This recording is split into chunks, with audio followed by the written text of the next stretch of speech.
And the problem is that healing is not always what we think it is.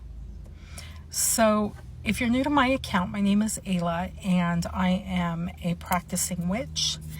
I am a healer. I'm a magic school teacher. I'm a ritual leader, and I'm writing books.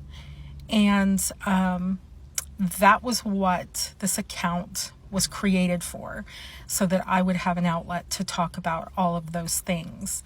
And then right up in the middle of that, life happened, as it does. And back the day after Thanksgiving 2024, my husband was diagnosed with neuroendocrine prostate cancer. He was at stage 4, and neuroendocrine is not treatable.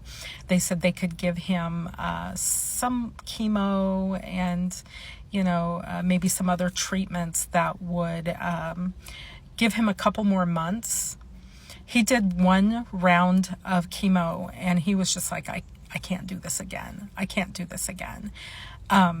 It was really difficult. And so I'm going to interrupt my usual programming to talk about him, to talk about what he's going through. This is all with his permission, of course, because I would never do this without his permission. And there's going to be some stuff that's going to come up that's going to be spiritual in nature, because he and I both are practicing witches. And one of the things that's really big in the craft is energy healing. There's all kinds of energy healing. Now, he and I, in 2010, with our teacher Swami Tai, went through the energy healing training known as Reiki. This is very familiar. A lot of people know what it is. And one of the questions that has come up is, you're a Reiki healer. Heal your husband. So let me talk about that a little bit today. So the energy, when we say Reiki energy or just a generic healing energy, this is source energy. What some people call God, it is source energy. And the first thing that I was taught about Reiki is that I do not heal anybody. As an energy healer, as a Reiki healer, I do not heal anybody. I hold a space for them so that they can heal themselves. This was shocking to me because I thought I was doing something, and on one hand, we allow the source energy to be channeled through us so that we can use our hands to hover. I do a hover touch. I know a lot of Reiki healers do a hover touch. And we're not really healing them. They are the healer. We, as as healers or as Reiki practitioners, we are the practitioner. We are the healing practitioner. So we are holding a space for them. And this was a very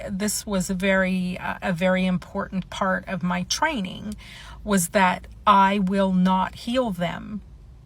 They will heal themselves or not. And that is between them and source energy, because this healing energy, this divine universal source healing energy, is omni-intelligent. That's not a word. I just made that up.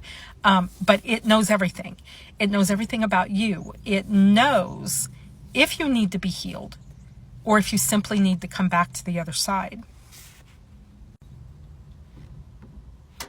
So that was a really important part of my training. And it came in very, very important. It came to be very important to me. I had a client, she was a coworker, and she was in a really, really bad place with her health.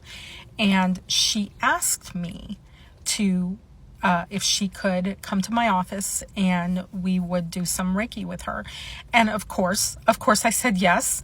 And so she came and we had a wonderful session.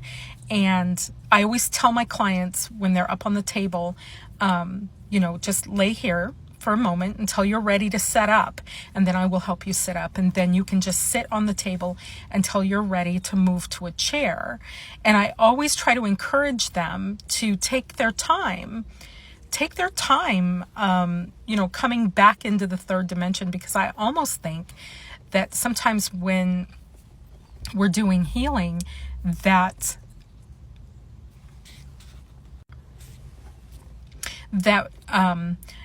we go out, our spirit goes out to a place where we can really activate our healing. When the session was over, she sat up on the table, and I was kind of holding her hand because I had kind of, pulled her up. And she said, "Wow, I wasn't expecting that." And I said, okay.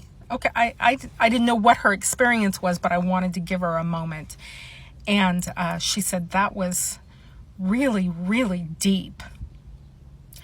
Okay, cool. I'm so glad. 3 days later at work, because she was a coworker, 3 days later at work, we were all pulled into a meeting in the receiving area so that our boss could tell us that she had passed away. I was so messed up. I'm still messed up about it. Our company, our amazing company, brought in a grief counselor for us.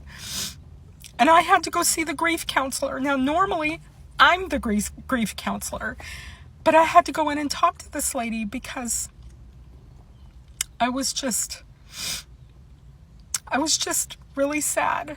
I was really sad that she died because she had told me some stuff before she left that day, that she wants to get out of the place that she was in. She was having a really severe health issue that people with this health issue, I don't want to say what it is, but people with this health issue kind of cause it, but then it gets out of hand. And so I've always felt very compassionate towards these people. The grief counselor, after I told her what was going on, she said, "But you knew that. You knew that her passing over might be an option, that source energy might see inside of her that is the thing that needs to happen."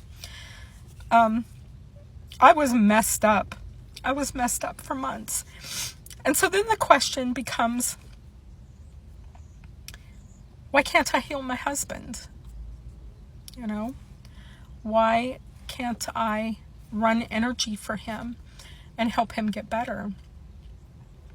And I'm not really sure what the full answer to that is. I do believe what my teacher said, that the Holy Spirit, that source energy, that God, that the universal life energy will do for a person what needs to be done for a person in a healing situation. And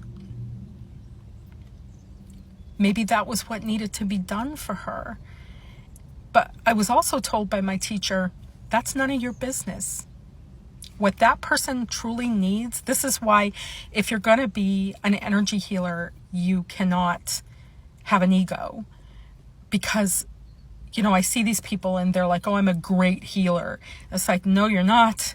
If you think you're great, then you're not healing people and you're not great. Because the universal life force, the healing energy, whatever you call it, is going to do what is best for that person. So I'm going to have to do a part 2. I'm sorry, but I'm going to do it right now. I'm going to post this and then I'm going to get the part 2 up. And so I will see you guys in just a minute, okay? And we'll continue this conversation.